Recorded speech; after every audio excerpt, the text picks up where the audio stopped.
अस्सलाम वालेकुम। हम ना आपको वेलकम करती है आपके कोर्स इंग्लिश 101 में। लेसन नंबर 1 है। ये बुक आपको स्टार्ट के लेक्चर्स में आपका जो बैकग्राउंड में जितना आपने लर्न किया है उसको रिकॉल करवाने के बाद आपको कुछ न्यू चीज़ें आपके सामने रखी जाएंगी और आपको दोबारा से वो चीज़ें न्यू चीज़ें जो हैं याद करवाने की कोशिश की जाएगी। उम्मीद है आपके साथ हम लोग एंड तक रहेंगे, आपको समझाने की कोशिश करेंगे और आपकी हेल्प भी करते रहेंगे टाइम टू टाइम। स्टार्ट करते हैं आपका lesson number 1, reading and dictionary. आपको लेसन से पता लग रहा है रीडिंग, क्या हम इतने बड़े नहीं हैं कि हम लोग रीडिंग कर सकें, लेकिन आपको वार्म अप किया जा रहा है, आपके माइंड को दोबारा से बिल्ड अप किया जा रहा है कि आप इंग्लिश 101 में कुछ मज़ीद चीज़ें पढ़नी हैं और उनको याद रखना है। अच्छा जी, डिक्शनरी की डेफिनेशन पहले वो आप लोगों को दे रहे हैं। डिक्शनरी आपके अपने माइंड में है। जब हम लोग 6, 7, 8 में होते थे, हमारी इंग्लिश की टीचर बाकायदा कहती होती थी, मुझे अभी भी याद है, मेरी अपनी टीचर कहते होते थे अपने पास डिक्शनरी रखो, उसमें से मीनिंग्स ढूंढ के लिखो, आप उससे यूज टू हो। तो डिक्शनरी क्या है? एक बुक है जिसमें आपको सिर्फ वर्ड्स का रिकॉर्ड नहीं दिया जाता, लेकिन साथ ही साथ आपको बताया जाता है कि आपने उस वर्ड को कैसे स्पेल करना है, कैसे प्रोनाउंस करना है। स्पेल मतलब कैसे लिखना है, प्रोनाउंस मतलब आपने कैसे उसको अदा करना है, उसकी डेफिनेशन दी जाती है, उसकी एक्सप्लेनेशन दी जाती है और उन वर्ड्स को हम लोग कैसे यूज़ कर सकते हैं वो बताया जाता है। ठीक है, इसको देख लीजिएगा एक दफ़ा डेफिनेशन को। आगे वो कह रहे हैं कोई भी हम लोग डिक्शनरी की बुक उठा लें, उसमें आप जब भी कोई वर्ड का ढूंढोगे मीनिंग वगैरह, तो वो आपको एक यूजफुल इंफॉर्मेशन प्रोवाइड करेगा। ठीक है, ये आपका क्विज है। साथ ही साथ है it is valuable only if you learn how to use it correctly and efficiently. ये तब तक कीमती है, तब तक आपको जो है मदद करेगा जब आप उसको करेक्टली और एफिशिएंटली यूज़ करोगे। डिक्शनरी को आप करेक्टली और एफिशिएंटली, आपका क्विज भी है और इसका मतलब ये है कि आपको ये कहा जा रहा है अगर तो हमें नहीं पता कि हम लोगों ने डिक्शनरी कैसे यूज़ करनी है। अब एक थोड़ा सा छोटा सा स्केच आपके माइंड में बना देती हूँ। जो डिक्शनरी होती है, आपकी जो डिक्शनरी होती है ना, उसमें जो अल्फ़ाबेट्स होते हैं ABCDEFGH, वो जो है बोल्ड लिखे होते हैं। ठीक है, उसके बाद जो है आपके फिर अल्फ़ाबेटिकली आपके वर्ड्स स्टार्ट हो जाते हैं। ठीक है ना, पहले A B से जितने वर्ड हैं, फिर AC से, फिर AD से, और फिर उसके आगे उसका सीक्वेंस चलता रहता है। ठीक है, तो वही बात आपको ये बता रहे हैं और वो कह रहे हैं कि आपने जो भी चीज़ करनी है, जो भी चीज़ फाइंड करनी है, वो तब तक आपके लिए फ़ायदेमंद होगी जब आप उसको करेक्टली और एफिशिएंटली उस चीज़ को फाइंड करेंगे और यूज़ करेंगे। ठीक है, यूजेस हैं डिक्शनरी के 9, वो देख लें। आपकी spellings, pronunciation, parts of speech, origin of word, meaning explanation, usages, restrictive labels, synonyms, antonyms, foreign words and phrases, general information. ठीक है, पहला यूज़ जो है वो है स्पेलिंग्स। स्पेलिंग्स आप लोगों को भी पता है कि जब तक हम लोग स्पेलिंग करेक्ट नहीं लिखते अपने एग्जाम्स हैं या अपने कॉपी पे, तो हमारे जो टीचर्स हैं या इंस्ट्रक्टर्स हैं वो उसको रॉन्ग कर देते हैं और हमारे मार्क्स जो है डिडक्ट हो जाते हैं, कट हो जाते हैं। तो वही वो कह रहे हैं कि many students find English spelling very confusing. आपके जो इंग्लिश स्पेलिंग्स हैं वो बहुत ज़्यादा कंफ्यूज करते हैं आप लोगों को। 2 वर्ड्स मैंने लिखे हैं, थ्रेड और थ्रेट। ठीक है, दोनों देख लें, एक ही वर्ड प्रोनाउंसिएशन जो है तकरीबन सेम है, लेकिन सिर्फ फ़र्क इतना है कि आखिर में एक में D आ रहा है और एक में T आ रहा है। D जो है वो थ्रेड है, धागा, और थ्रेट मतलब धमकी। ठीक है, तो ये जो चीज़ें हैं ये हमें कंफ्यूज करती हैं और इसी को कंफ्यूजन जो है हमें जो भी होती है उसको दूर करने के लिए हम लोग डिक्शनरी का यूज़ करते हैं। ये क्या करता है, हमारी क्लैरिफाई करता है हमारी कंफ्यूजन को और हमें डिफरेंट स्पेलिंग्स सेम वर्ड्स के भी प्रोड्यूस करता है। ये आपका क्विज था।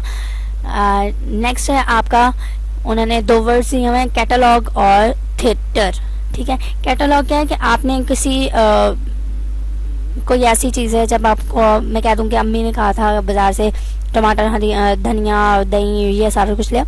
एक वेल मैनर्ड में जब आप लोग लिखते हो उस चीज़ को, वो आपके कैटलॉग और थिएटर, आपको पता है कि आपका वो रूम जहाँ पे आपने मूवी वगैरह देखने जानी होती है। नेक्स्ट आपको वो कह रहे हैं कि आप जब डिक्शनरी ओपन करोगे ना, तो आपको डिक्शनरी में लिस्ट किए हुए होंगे नंबर कि ये आपका BRE वर्ड है और ये आपका US या अमेरिकन इंग्लिश वर्ड है। ठीक है, BRE मतलब ब्रिटिश इंग्लिश और आपका अमेरिकन इंग्लिश स्पेलिंग वर्ड्स होते हैं, दोनों ही करेक्ट होते हैं। ये आपका क्विज है। नेक्स्ट एक एक्सरसाइज उन्होंने दी हुई है और एक वर्ड उन्होंने दिया हुआ है CENTER, ठीक है, ये आपका जो है ब्रिटिश इंग्लिश वर्ड है। इसी के साथ जो हम लोग डिक्शनरी जब ओपन करेंगे तो आपको CENTER अमेरिकन इंग्लिश वर्ड भी मिलेगा। इसी तरह आपको COLOR दिया हुआ है, वो अमेरिकन इंग्लिश वर्ड है, और COLOUR जो है हम लोग वो ब्रिटिश इंग्लिश वर्ड है। नेक्स्ट आपका ह्यूमर और र्यूमर। ह्यूमर क्या होता है? आप किसी चीज़ में फन क्रिएट करना, ठीक है, और र्यूमर जो है अफवाह, ठीक है।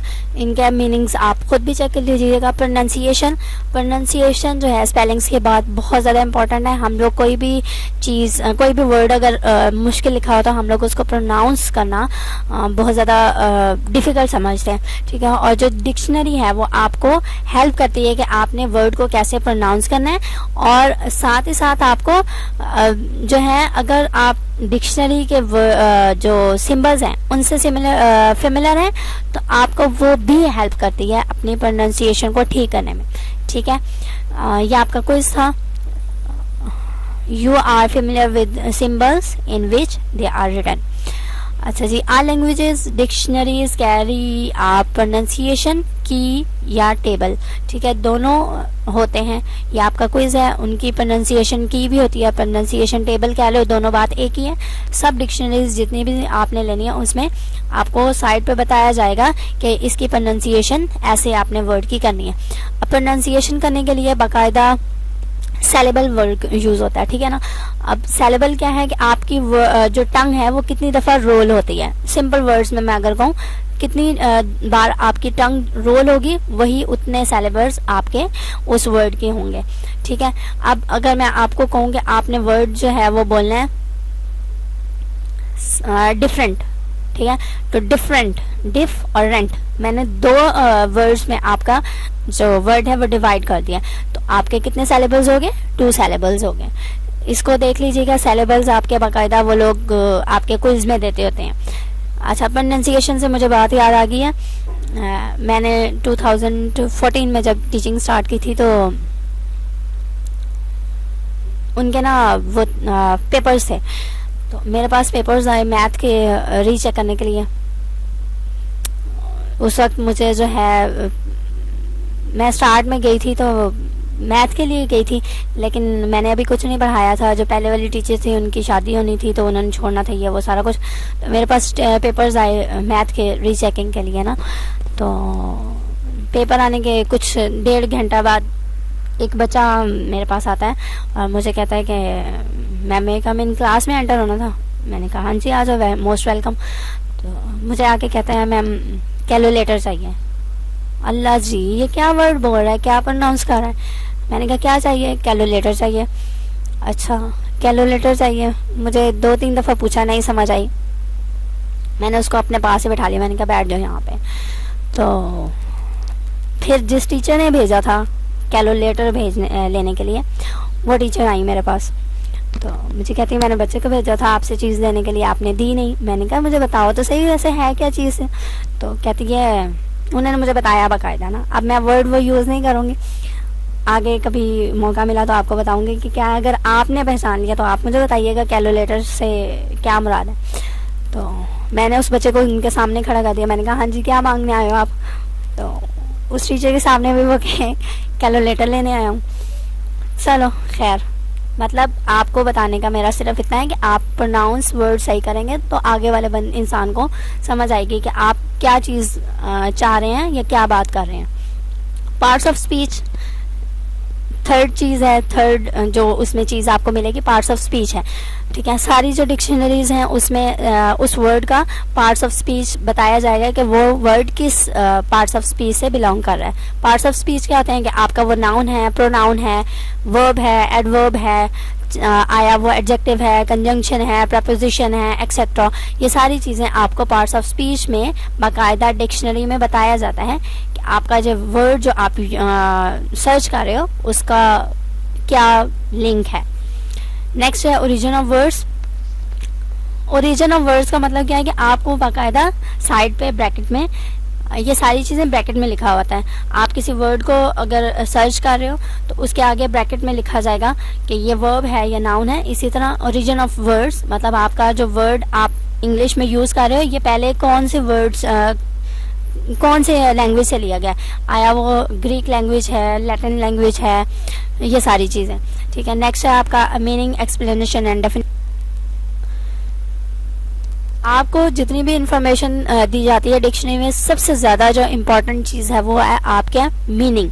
आपके वर्ड जो भी आपने यूज़ फाइंड आउट कर रहे हो उसका मीनिंग बाकायदा आपके डिक्शनरी में मौजूद होगा। ये सबसे ज़्यादा इम्पॉर्टेंट इंफॉर्मेशन है डिक्शनरी में। ये आपका क्विज है। Most of the words have many meanings are shares of meaning.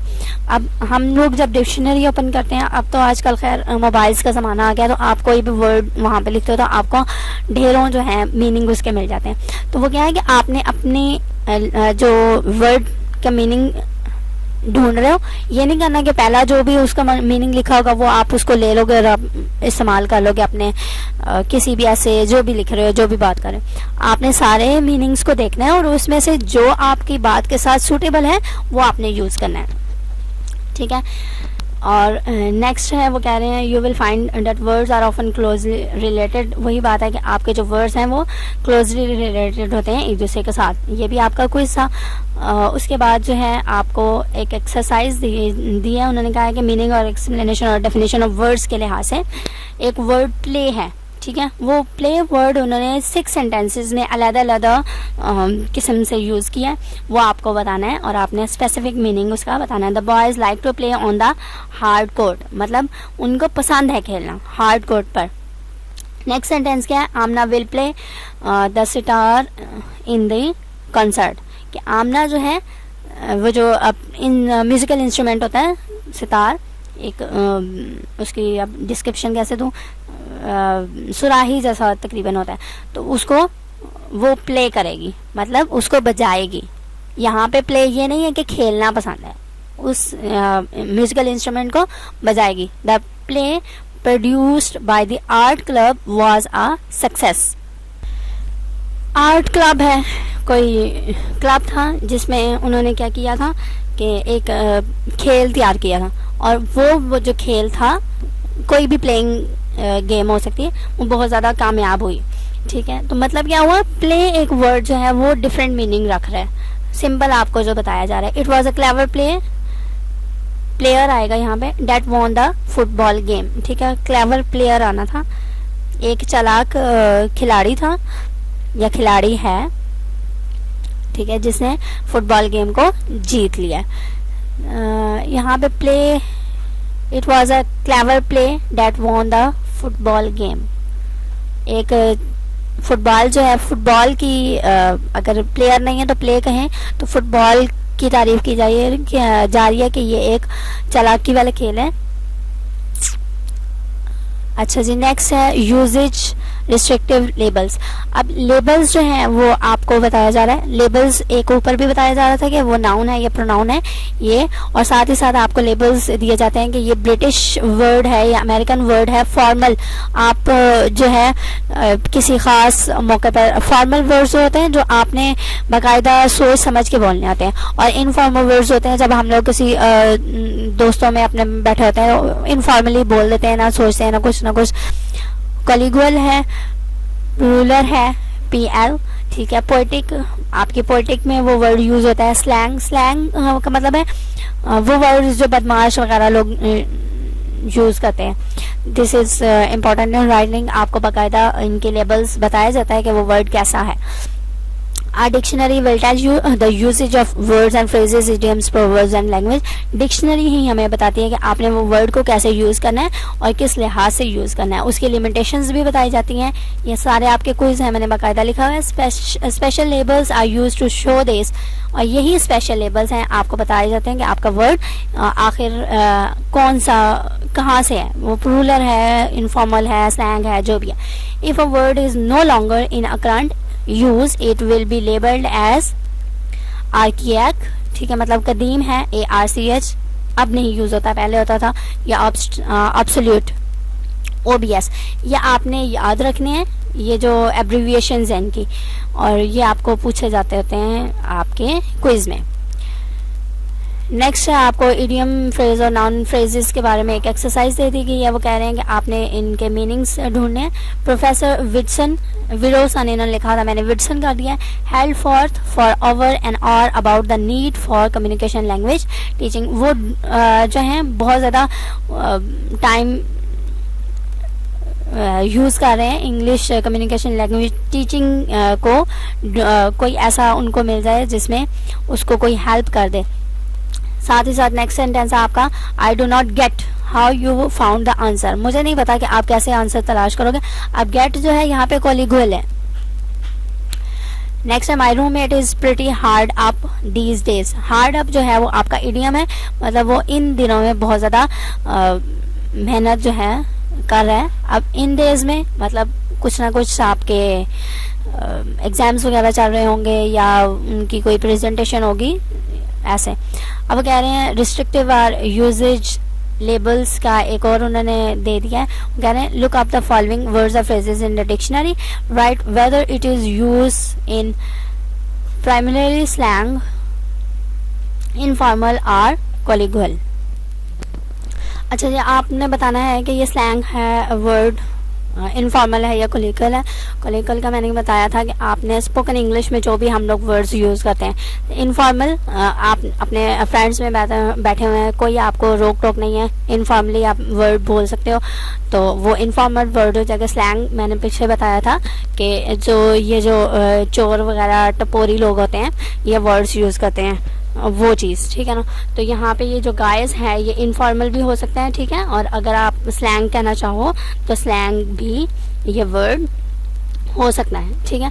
अब ये तो हमें पता नहीं है कि हम लोग किस सेंटेंस में उसको यूज़ कर रहे हैं, तो वही बात आपको समझाई जा रही है कि हमें नहीं पता कि हमारा सेंटेंस हम किस लिहाज से यूज़ करें, तो वो जब तक आप सेंटेंस नहीं इस्तेमाल करोगे आपको नहीं पता चलेगा ये इनफॉर्मल है या स्लैंग है। नेक्स्ट है आपका वो कह रहे हैं, एक एग्जाम्पल दिए, will it be okay if I met you in the library about 8, ठीक है। ये मतलब आपसे एक क्वेश्चन पूछा जा रहा है कि अगर मैं आपको लाइब्रेरी में 8 o'clock मिलता हूँ तो ठीक रहेगा। तो यहाँ पे आपको खुद बताया जा रहा है कि इसका मतलब कोलिकल, ये वर्ड ओके जो है कोलिकल है, मतलब आप स्पोकन लैंग्वेज में बोलते रहते हैं। हम लोगों ने आम जुबान में या किसी से बात कर रहे हो ना, हम लोग ओके कह लेते हैं, तो ओके का मतलब उन्होंने साथ बता दिया कि ऑल राइट है। तो ये जो आपका ओके वर्ड है ये कोलिकल है, आप स्पोकन इंग्लिश कह रहे हैं, स्पोकन लैंग्वेज में बोल सकते हैं। जो भी वर्ड आप सिंपल रोज़मर्रा में बोलते हो वो आपका क्लोकियल होगा, स्पोकन लैंग्वेज है। नेक्स्ट है सिनोनिम्स और एंटोनिम, इसमें मैं इतना टाइम ज़ाया नहीं करूँगी, ठीक है।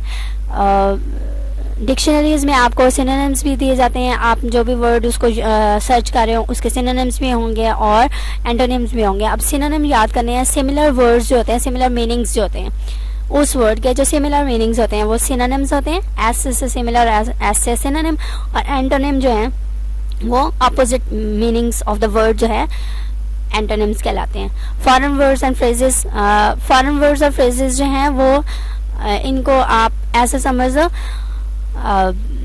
डिक्शनरीज में जो कॉमन वर्ड्स और फ्रेजेस हो जाते हैं वो उनके स्पेशल एंट्रीज होती हैं और उनको बाकायदा डिक्शनरी की बैक पे या एंड पे उन्होंने मेंशन किया होता है। ये आपका क्विज है। अब इसकी एग्जांपल्स जो हम लोग बोलते रहते हैं ETC, ठीक है, तो वो जो आपका ETC है, ठीक है, इसको मैं लिख देती हूँ E.T.C और E.G हम लोग लिखते होते हैं, ठीक है। इस तरह के जो वर्ड्स हैं उनको हम लोग क्या कहते होते हैं, क्या कहते होते हैं, इसको फॉरेन वर्ड्स कहते होते हैं। अब ETC क्या बनता है, etcetera, EG stands for example, ठीक है। ये सारे आपके फॉरेन वर्ड्स हैं, ठीक है। नेक्स्ट उन्होंने आपको यही वही चीज़ दी हुई है, right it's English meaning, etcetera दिया हुआ है, मतलब ETC है, EG से आपका फॉर एग्जाम्पल बनता है, ठीक है। ये सारी चीज़ें आपके फॉरेन वर्ड्स कहलाते हैं। लास्ट है आपका but not the least, general information दी जाती है। This section varies from dictionaries to dictionaries, ये आपका जो सेक्शन है, मतलब वो पूछ सकते हैं आपसे क्वेश्चन में कि आपका कौन सा यूज है जो वेरी करता है डिक्शनरीज टू डिक्शनरीज, वो है general information. Names of important person, places, countries, nationalities are listed either in an alphabetical order of words or in special sections at the back, ठीक है। और जो जनरल इंफॉर्मेशन आपको दी जाती है या नेम्स वगैरह किसी इंपॉर्टेंट पर्सन के, मतलब कायदे आज़म वगैरह, प्लेसेस हो गए कराची, लाहौर, लंदन, ये सारी चीज़ें आपको बैक पे दी जाती हैं। मतलब आपकी ये जो लास्ट दो चीज़ें थी, एक फॉरेन वर्ड्स और एक जनरल इंफॉर्मेशन, ये आपके डिक्शनरी के बैक पे होते हैं। सम डिक्शनरीज में include rules for spelling, punctuations, list of common first names in English, ये सारी चीज़ें आपकी डिक्शनरी में मौजूद होती हैं। इनको याद कर लीजिएगा, ये आपका क्विज था।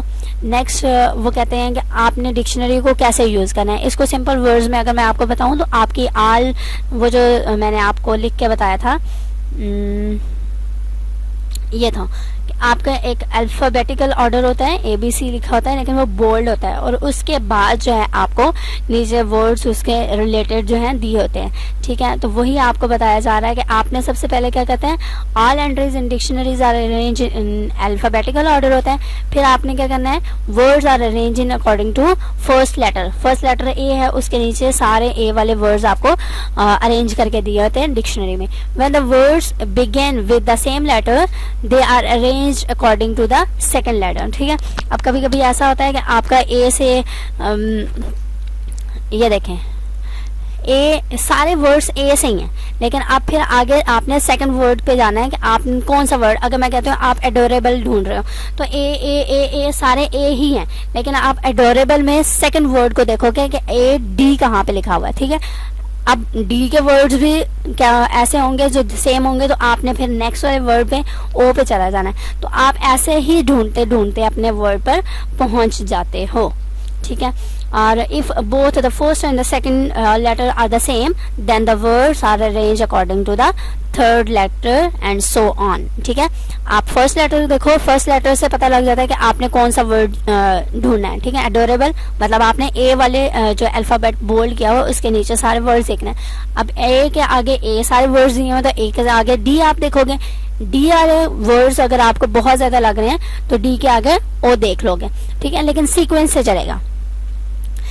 अब कह रहे हैं अगर आप क्विकली फाइंड करना चाहते हो कोई वर्ड तो आपको जो क्या है गाइड वर्ड्स को देखना पड़ेगा, और साथ ही साथ when looking for a word first thumb through pages quickly, आपने जल्दी जल्दी पेजेस को क्विकली थम अप करना है, मतलब आगे करना है। अब वो क्यों करना है, क्योंकि हमें अल्फाबेटिकल ऑर्डर पता है।